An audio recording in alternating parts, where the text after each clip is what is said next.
Le queer coding, c'est quand on utilise des clichés de la communauté LGBT dans la description d'un personnage. Ça peut être sur son genre, sur son orientation sexuelle ou romantique. Et le tout sans jamais officialiser la chose. Je vais vous donner quelques exemples. Scar dans Le Roi Lion.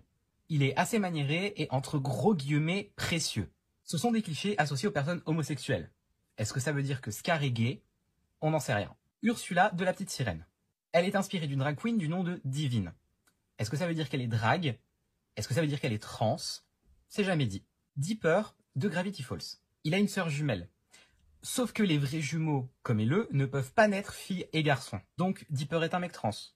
Bah en fait, oui, ça a été rendu canon. Mais juste avant, c'était que des hypothèses. Luce de The Owl House. Dans une scène, elle est habillée avec un costume et une jupe. On peut associer ça à du gender non-conforming, ou de la non-conformité de genre en français. C'est quand quelqu'un s'habille avec des vêtements qu'on n'associerait pas forcément à son genre. Petit rappel, les vêtements n'ont pas de genre. Mais c'est pas le sujet. Est-ce que ça veut dire que Luce est non-binaire? Perso, j'y crois. D'ailleurs, canoniquement dans la série, elle est bisexuelle. Et des personnages avec du gender coding, il y en a plein, mais j'y ai pas pensé.